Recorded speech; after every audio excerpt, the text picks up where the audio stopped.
আসসালামু আলাইকুম। Walton smart fridge presents BPL টকে সকলকে আমন্ত্রণ। এই মৃত্যুঞ্জয়কে আপনারা কোনো প্রকার টিয়ে দেন নাই, এই মৃত্যুঞ্জয়কে আপনারা পেমেন্টও দেন নাই। এই মৃত্যুঞ্জয়ের সঙ্গে ক্রিকেট পাড়ায় শোনা যায় কিছু কিছু ক্ষেত্রে বেশ খারাপ বিহেভও করা হয়েছে। যাই হোক, আমি যেহেতু ক্রিকেটের বাইরের বিষয়বস্তুগুলো নিয়ে খুব কথা কম বলি এবং বিপিএলে যেহেতু কমেন্ট্রি করছে এই সমস্ত ব্যাপার একটু এড়িয়ে চলতে চাই, আমি একটু ক্রিকেটীয় দৃষ্টিকোণ থেকে কথা বলি। মোহাম্মদ মৃত্যুঞ্জয় চৌধুরীর সঙ্গে আমার কথা হচ্ছিল চট্টগ্রাম ফেজে, পিচ যখন দেখতে গিয়েছিলাম তখন কনভারসেশনটা হচ্ছিল যে মৃত্যুঞ্জয় পেস জেনারেট করা শুরু করছেন, তখনও তিনি শরীর খুলে আসলে বোলিং করেন নাই। নর্মালি পেস বোলারদের যেটা হয় যে একটা ইঞ্জুরির পর যখন প্রত্যাবর্তন করেন একটু সময় নেন যে বডি খুলে একটু এক্সট্রা বিট অফ এফোর্ট দেওয়ার যে জায়গাটা, আজকে মৃত্যুঞ্জয় বেশ শরীর খুলে বোলিং করেছেন। আকবরের সঙ্গে তার যে রসায়নের জায়গাটা, সেক্ষেত্রে একটা বিষয় খুব উল্লেখযোগ্য যে উইকেটগুলো পেয়েছেন। আপনি যদি একটু উইকেট পাওয়ার ধরনগুলো বিবেচনা করেন, সোহানের উইকেটটা দিয়ে শুরু করে যে বলটায় সোহানকে আউট করেছেন, ফিল্ড সেট আপটা যদি একটু লক্ষ্য করেন, deep fine leg, deep third man, দুটা ফিল্ডার পেছনে ছিল এবং যে জোনে সোহানকে বল করা হয়েছে, সোহান যে নেচারের ব্যাটার তিনি ওই জায়গায় শট খেলতে বাধ্য, তিনি ওই জায়গায় শট খেলবেন। গ্যাম্বলিংটা এরকম ছিল, যদি সোহান এক্সিকিউট করেন দেন ইটস এ সিক্সার, যদি এক্সিকিউট না করতে পারেন ক্যাচ হবেন। এই প্ল্যানটা আকবর এবং মৃত্যুঞ্জয় মিলে করছিলেন এবং সেই জায়গাটা 100% তারা এক্সিকিউট করতে পেরেছেন। সৌম্য সরকারের জন্য যদি আমরা একটু খেয়াল করে দেখি, সৌম্য উইকেট জোনের একটু বাইরে বল পেলে back of the lane periscope shot খেলবেন, সেটা আমরা সবাই জানি। ডিপ থার্ড ম্যানে ফিল্ডার প্লেস করা ছিল সৌম্য সরকারের জন্য, তাকে প্রথমে একটা বল করা হয়েছে, Soumya went for the periscope, ব্যাটে বলা হয় নাই। এরপরে বল করা হয়েছে বাইরে, কাট করতে গেছেন, ব্যাটে বলা হয় নাই। একটু ভেতরে করেছেন, পেরিস্কোপ করতে গেছেন, পেরিস্কোপ হলে পরে থার্ড ম্যানে ধরা পড়তেন, হয় নাই, উইকেট কিপারে ধরা পড়েছেন।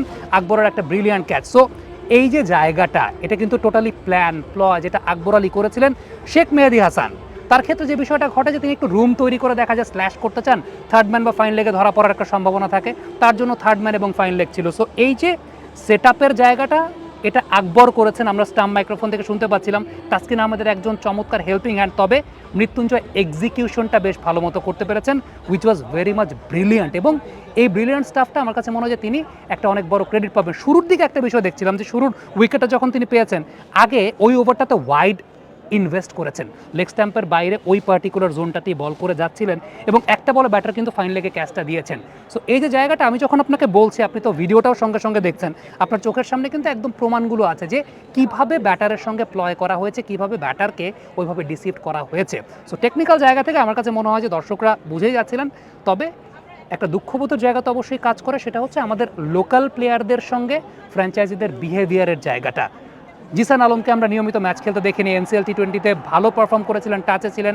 হাবিবুর রহমান সোহানকে আমরা দেখি নাই, প্রথম ম্যাচ যখন তিনি একটা 6 মেরে আউট হলেন, এরপর থেকে তার একটা লম্বা gap. Mrityunjoy on and of match পাননি, বাট এই প্লেয়ারদেরই তো আমাদের বিপিএলে ম্যাচ পাওয়ার কথা।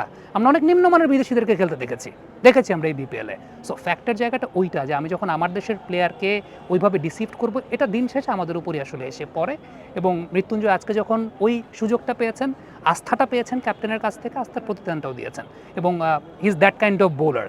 তবে এখনও ফুল রিদমে আসেন নাই, টু বি ভেরি অনেস্ট। আমি যতদূর জানি ফুল রিদমে আসতে আরও সময় লাগবে। আমি বাংলাদেশ ক্রিকেট বোর্ডের কাছে রিকোয়েস্ট করব, পেস বোলিং যে পুলটা আছে সেই পুলটাতে মৃত্যুঞ্জয়কে ইনক্লুড করার, অন্তত ন্যাশনাল সার্কিটের আশেপাশে রাখা তার স্কিল ট্রেনিংটার জন্য, কারণ পেসটা আছে।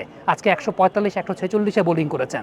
সো আমার কাছে মনে হয় যে এটা খুবই জরুরি যে আমাদের যে ন্যাশনাল সার্কিটের পুলটা আছে 15-16 জন পেস বোলারের, সেই পুলে তাকে ইনক্লুড করে নেওয়া এবং সেই জায়গাটা তার স্কিল ডেভেলপমেন্টের কাজ করানো। তারেক আজিজ খান আমি দেখতে পাচ্ছি সাম্প্রতিক সময় বেশ ভালো কাজ করছেন পেসারদের সঙ্গে, সেই পুলটাতে ইনক্লুড করা, তাহলে এনকারেজমেন্ট, মোটিভেশনটা আসবে আমাদের প্লেয়ারদের। Thank you very much. Comment বক্সে আপনাদের মন্তব্য জানতে চাই।